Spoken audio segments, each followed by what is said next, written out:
morning everyone. Ma'am pura bujilana me khurumjari. Ma'am aise hawgatle hawgalaga adi fresh video oil kana tawna ado hojik kana tawre ngalli mammi ko kana tawna sise khoi jumda program leyeba ko program ley haibase ko akhoi gi yamungton haidi idei ne ba ko mana kana gi haidi akhoi gi ikuyama gi ko papa gi machinao gi family punama adiki di ko mama jai di ko kani ini ne ba ko ini me gi ko ma gi yamung ton gi mut papa mama gi tarap te gi phangwa ma kano sing se ko mari mata pura mak se si se me apura ma cha ko yi ko mi am cha ko wi ado do gi program cha ma leine si se ado me am do yi mi si program gi ke thongba ke to do sine ai ga Sharma Catering moina tau doini ha ko moi da dum sina thokre hoi se adani moi se hujik chu thungani ai na hai ni ma pan je mammi yengu si me am ka to ba hai na moi se la ba thunga ba hai na ado lore ga mo ai su ka to raga luja thoga lighting gi khuram dui ko ludi lujati kitang ngalle ko ado gi khai ing mo do ko papa ai nu su la bi ta mo nu su hujik ngan malli ka to ri kari hai kana to nai na ka to gi nu hai na hoi nga le raga tu cho wai na do me am pa je mammi yengu am hujik pa je mammi moi thungrani hai doga hoi da bitam se thoki ba ko ai ga hoi thungrani hai na to ai som tang moi gi mamang lon dam tang chalu gi mamang lon ai di poi thongani se gani ba ne mamme huji ai ga yam ngana thungare na sigi program sigi damakta am ngana thungna kena tawre moina haiba timing da chap chabi oye ba ko chap chabi timing da koi pung asu ko thorakani pung hom khai thorakani siga pung manga ga minute kena da thungani ga haiba do chap chabi de oye ba time gi jam satina punctual ni ai ga gi mo huji gai de gi pochei kana thangdari ko huji moi ngahak leraga di moi ka to ba horani ado huji mam su mami huji kitang mudi ngam thok pe mong tawre na sai gi de mam bodu gi budi huji moi kana pochei thangdari lo meam ai se jum de gi thokle laitin khrom na angang ase sangom pithaga ka to re kariya moi na ai ga da ka to na thongan ga da bodo ai ngon mo kom da ba I can see you baby bag. I got a tongue na ko ai ga oi da sinaga da bodo ko sam khi gi do moi ai ngon thong wai na ke na tawre adu du gi ai se hujik se khi thong wa chali ni ai ji ai ngota gi thabuk promo lo sale pija bitak me apro oire ado me am dum ping mi na si kamai to ba hai do na si gi blog se yam nungai doi ni yam puno so pun gani adu di lahan gi keno gi da APSC gi exam da DSP rank ta lakpa ngang do ko moi su lak toi ni ba ko khoi iche magi macha nu pi ni ko program se pulap punjha laga tawrani ha bane ko do yemi na si ja ke do wi ga ai ro kan thoi ba kari ai song phi ho ba gi ne manung da song mi horen hap na ba do ko adu du gi hana ne lon ba ho ba lami ba hawada wali cha da ba se sangom se hana lon tho ni da na ko ado le ga horen ne horen na ke nga le ga moni mapan da moni ko fu da thong dui ne ba se sena ne horen gi hap na ba gi do ado du gi tawri ai sing da thong doi ni hoye sangom sa laga sangom sa hala thana mani se ke haptoi ba ne ya re se gi loi re aji ai maning da bu chat la ni ko Don chak hear loi rabo. loi do re How do male? siga lai re du Oh. mong thi yung hau ko dra How ni color do. la sale oi di khang de myam na kai oi de ba achar ga khang ni test cho thong gi thong e mai da thong ma ai se ekdam ki bana loi bana sangong ga bar ba khalak pa da How do male am. hau la bi phare How ni da. mai ga nga sanga ma ni cha ba loi Ing khra ma sida ngan ta da khau bi ni. à Pung kya da lai don cha. ready hoi Pung kya da gi lai no. sai kya na pung kya na ngan ma hot pa din gan na hawale adu ga thong ma si di pung ji 7 ta re ko loi 7 da loi ra ji Yes to rasi. Ma'am हुजी अखोगी आइगाना सिगा लेरे Sharma Catering की कनो से मोगी कनो से सिगा लेरे आइगाना ma'am हुजी Sharma Catering gi keno siga leire myam phajena munna jengbiu hoji pung 8 tasale loiselaktore 8 ga minute tara tare adu siga aiga Sharma Catering gi siga leire myam ado aiga manung da mu changasi aiga kari kari tawrage mathen hingje o nga ngau bagadi loi khalame nga sing ngau badi loirame Dia kat ke mai nama. 이 사실 만 홈다 통나 레이래 아도 매 마텐제 좀 쟁미나시 가마이 떠버도 그래디 마텐제 통버리가 춤가이데 짜베기 마하우더니까 누가 커 매암나 간나 되이체 디 너 마탕 좀 쟁할라게 가마이 떠봐 하이도 나 신주 소이리 뭐 이까이로 마이레 토에 신주기 마텐 떠나 하우더니까 마텐게 얌 파잖아 야메 바고 Ado matanya moi shoi di pajana kem tau na shoi lo gadi siga lai re ai ga ni chan pa se kan na sana di baca ma harau bro loi re me am pura mak lai re ako papa so siga lai re ama chang khare ama pai re pai tho khare ate nge siga lai ha me am ai hujik se ko hujik num na sai song gi thong ho re hujik na bu ka tau ge kari ai pani thong ge ko pani se mai na miss ki ni su lai ye na ha ba ko ado dona pani na ma khitang ma thong bi re ge ado me am ba mon do gi sina dre kai na hai di moi di nga sak tau bani na ne ko moi na na miss ki jaw bani na ado du gi da nga sak to pu thong na ngai tre hai na ne ado da gi dum pani se imung dai thong ge ado siga ma chan ji sem loi re tomato su grind tau loi re siga kaju pusto kano hap na na grind tau loi re ado gi se pani le re se green matar ga tau ra ga ne thogani sena garam masala do yeminasi thongba hogal lage hujik Chắc bà đi không có lồi được vợ. rồi tôi đây Anh sẽ đi bên lồi đây. hồi giờ hấp chân là cái pani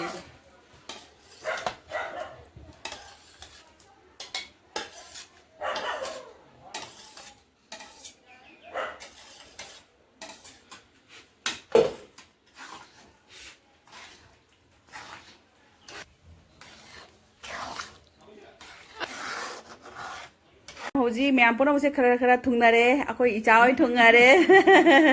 adige di kaino jini ki docha su me ai de family na akoi icham ni ma su thungare kano degi adige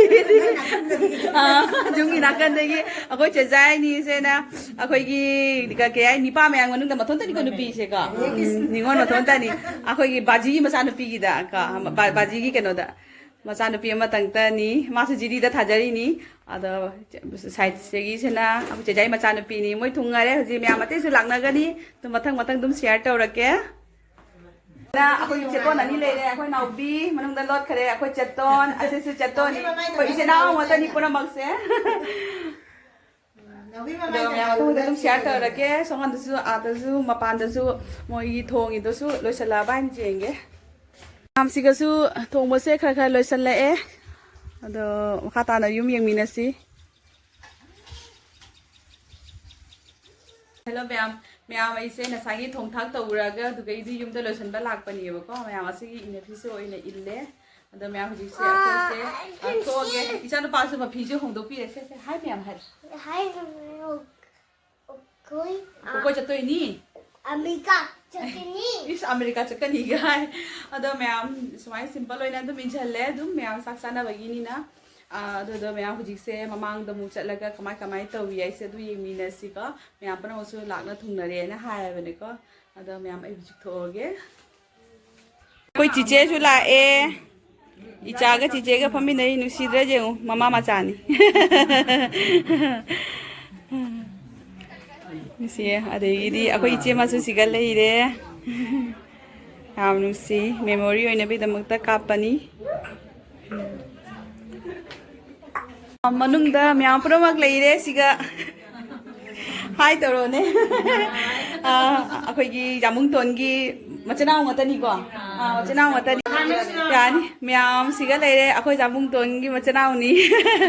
Jamung ton hai de ai gi itei ni ba ko adu su kara tawre yamung ko ye na yamung ton gi moi macana ngata ni siga lei sing se kai ina ma kai de na ina ma Lakipur de gi aku gi asena chejai na jiri de gi ase ina ma se na nufau le kai de gi ase Benakandi de gi ase na ko chaton ni ase Ranipur ꯑꯗꯒꯤ ꯁꯤꯒ ꯆꯤꯆꯦ ꯃꯨꯇꯨꯝ ꯂꯩꯀꯥꯏ ꯑꯗꯒꯤꯗꯤ ꯁꯤꯒ ꯏꯅꯝꯃ ꯃꯨꯇꯨꯝ ꯂꯩꯀꯥꯏ ꯑꯁꯤꯅ ꯑꯩꯈꯣꯏ ꯆꯇꯣꯟ ꯑꯗꯨꯗꯤ ꯃꯌꯥꯝ ꯄꯨꯝꯅꯃꯛ ꯉꯁꯤꯁꯦ ꯂꯥꯛꯑꯦ ꯁꯨꯃꯥꯡꯗꯁꯨ ꯃꯤ ꯃꯌꯥꯝ ꯂꯩꯀꯣ ꯑꯗꯨꯝ ꯇꯞꯄꯤ ꯇꯞꯄꯤ ꯇꯧꯅ ꯑꯩ ꯀꯥꯞꯄꯛꯀꯦ ꯃꯌꯥꯝꯗ ꯑꯗꯨꯝ ꯁꯤꯌꯥꯔ ꯇꯧꯔꯛꯀꯦ ꯑꯗ ꯅꯨꯡꯁꯤꯗ꯭ꯔꯀꯣ ꯂꯥꯡꯉꯩꯗꯤ ꯈꯪꯅꯔꯝꯗꯦ ꯉꯁꯤꯗꯤ ꯈꯪꯅꯕꯗꯩꯗꯤ ꯑꯃꯨꯛ ꯍꯦꯟꯅ ꯅꯨꯡꯁꯤꯔꯦ ꯑꯩꯁꯨ ꯌꯥꯎꯅ ꯑꯗꯨꯝ ꯃꯌꯥꯝꯒ ꯄꯨꯟꯅ ꯀꯩꯅꯣ ꯇꯧꯔꯦ ꯑꯗꯨꯝ ꯎꯠꯂꯦ ꯏꯆꯦ ꯌꯦꯡꯉꯨꯀꯣ ꯐꯣꯇꯣ ꯀꯥꯞꯇꯣꯏ ꯄꯣꯁꯀ ꯇꯧꯅꯔꯤ ꯏꯆꯦ ꯌꯦꯡꯉꯨ ꯈꯨꯕꯤꯗ ꯎꯠ ꯂꯩꯔꯦ ꯃꯣꯏꯁꯦ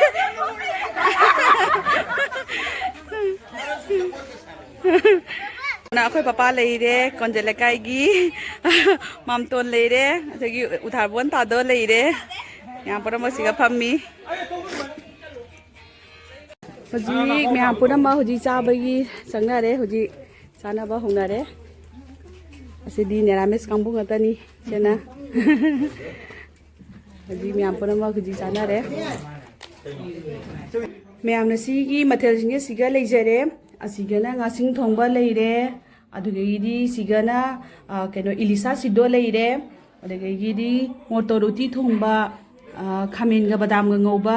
ꯑꯗꯨꯗꯒꯤꯗꯤ ꯍꯩ ꯊꯣꯡꯕ ꯀꯣ ꯈꯦꯖꯨꯔꯒ ꯇꯣꯃꯦꯇꯣꯒ ꯇꯧꯔ ꯊꯣꯡꯕꯅꯤ ꯃꯔꯤꯡꯈꯥ ꯉꯧꯕ ꯄꯥꯄꯔ ꯃꯣꯔꯣꯛ ꯑꯇꯦꯛꯄ ꯆꯥꯛꯇꯤ ꯑꯗꯨꯝ ꯂꯩꯔꯦꯀꯣ ꯑꯗꯨꯗꯒꯤ ꯁꯤꯡꯖꯨ ꯏꯔꯣꯝꯕ ꯁꯂꯥꯠ ꯑꯗꯨꯗꯒꯤꯗꯤ ꯁꯥꯏꯠꯇꯅ ꯁꯤꯒ ꯄꯅꯤꯔ ꯑꯃ ꯊꯣꯡꯉꯦ ꯑꯗꯨꯗꯒꯤꯗꯤ ꯁꯤꯒꯅ ꯈꯤꯔ ꯑꯃ ꯌꯥꯎꯔꯦ ꯑꯗꯨꯗꯩ ꯁꯤꯒ ꯁ꯭ꯋꯤꯠꯁ ꯌꯥꯎꯔꯦꯀꯣ ꯃꯌꯥꯝꯅ ꯁꯤꯒꯤ ꯃꯊꯦꯜꯁꯦ ꯁꯨꯃꯥꯏꯅ ꯇꯧꯔꯦ ꯀꯩꯁꯨꯝ ꯀꯥꯏꯗꯦ ꯀꯩꯁꯨꯝ ꯀꯥꯏꯗꯦ ꯃꯦꯃꯣꯔꯤꯅꯤ ꯃꯦꯃꯣꯔꯤꯅꯤ ꯏꯀꯥꯏꯅꯦ ꯑꯩꯈꯣꯏ ꯅꯥꯎꯕꯤꯗ ꯀꯥꯞꯄꯤꯒꯦ ꯑꯩꯈꯣꯏ ꯅꯥꯎꯕꯤꯗ ꯀꯥꯞꯊꯣꯛꯀꯦ ꯅꯥꯎꯕꯤ ꯍꯥꯎꯕ꯭ꯔꯥ ꯀꯃꯥꯏꯅ ꯇꯧꯏ ꯑꯩꯈꯣꯏ ꯏꯆꯥꯗꯤ 이자 하오브로? 얌 하오요. 지치 어디 가마이 떠위 하오브로? 이나 뭐이 싱디? 제자이? 제자이 하오이 하오이. 이나 뭐 하오브로? Aku iga na pasit na thong Ceton ga iga. Aku ceton ga iga. Aku ceton ngang mandu yung ini na. Mandu yung ni masak se. Aku ceton ni na tawi ni ko ko yamung ton ga ceton ni na sinya si program ce tawi ni. Ko yamung ton ni dum ka tawi ai na kam ka pa do ka taw de ite ni na. Ko ceton ga dai ga di thang na dum ka pa ya re. Ada dum ucha ke aku yamung ton chu. Macha water drink tau doi ro. Oi oi oi thao thao thao thao. Oi. Buk. Buk tôi vậy. Thao thao thao. Rồi. Are you hungry? Nó hungry rồi bò, nó chả hâu đấy nè. Nó ba sẽ chắc chả hâu đấy. À tôi nói này sinh thật nó khang nghe mà sẽ ấy rồi nó chả ra nè. Isa nó ba chắc lắm rồi han bị tiếp chả hâu đấy mà sẽ có. À tôi nói mà sẽ cái nó tao đấy. Hungry rồi đấy. Ô bông ăn đi.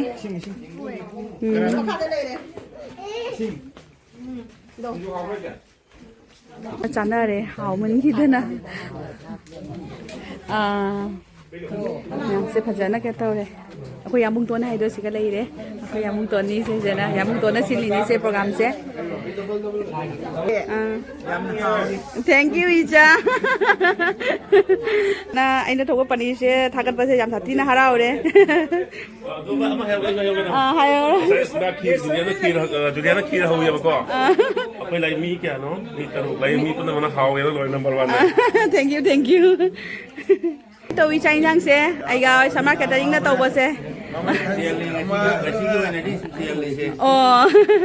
Mam tôi nó xưa yam hào rồi nó hay đấy. Và vẫn như là cha vẫn như là khôi papa sẽ phong ngầm đấy mà sao thế? Cha vẫn như thế nào? Mam tôi nó yam hào rồi bỏ. Ada kayak gini asuhan saya temu kayak gini mutum lekai gini kau pernah maksudnya kata gini no ani mutum lekai gini ngon lo ba ni kau ini ngon mati ingat ni kamai tahu saya nang se aduh aku agak sama catering na tahu bahasa saya kamai na kayak hai ningi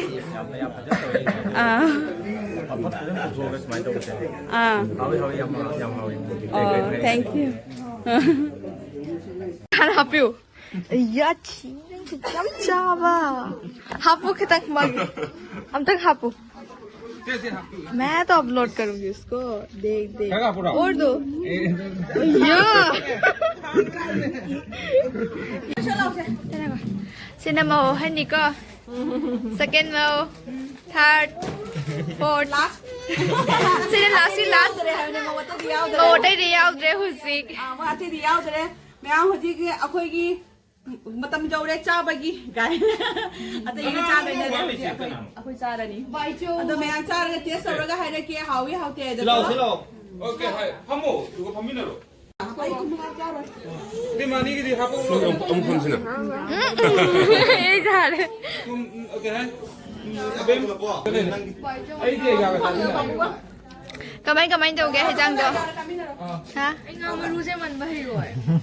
असने acting तो उधर number 1 से मन बही रोय है बा ई my Pym जानी है mummy they they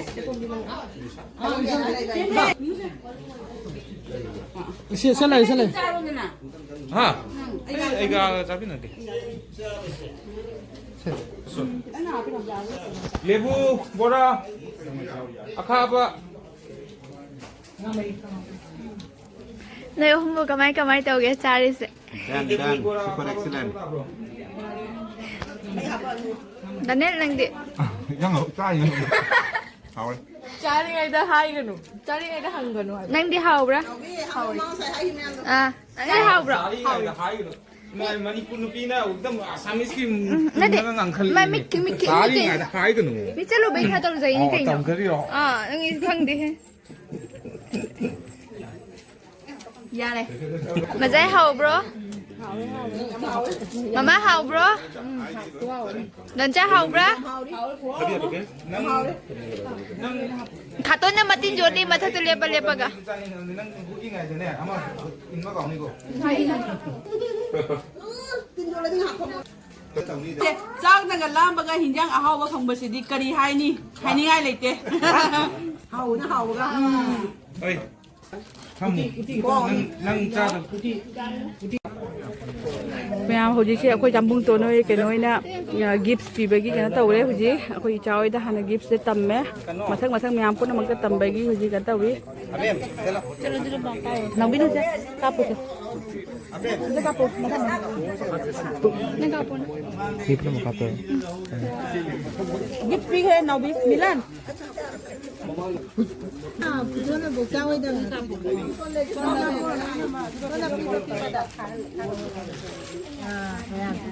머리 생각을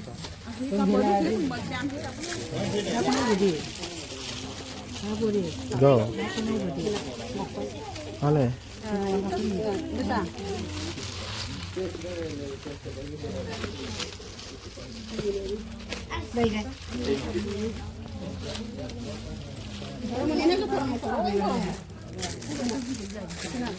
sana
oh sorry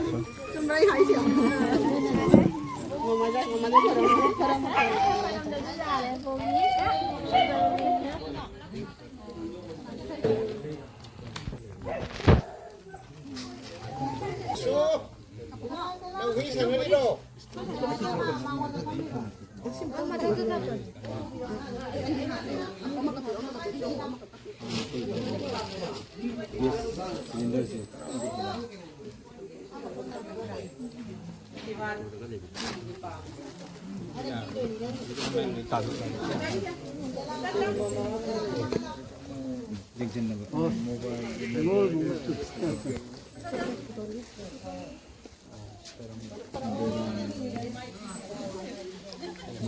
Go.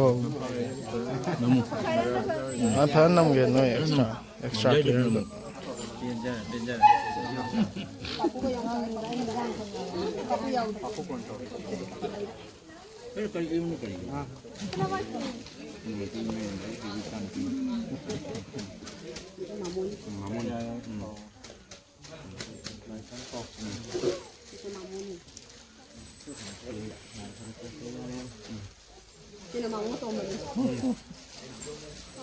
Thank you. God bless you.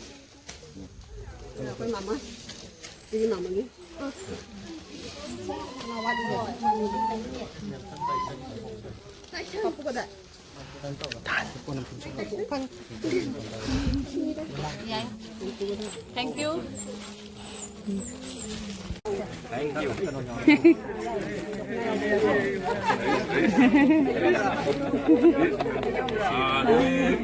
Sharma Catering cái nào là tổ nó quay mạo ra đi cái nào là cái nó tổ cái nào contact cái này nó sẽ Juliaครับถึงมัน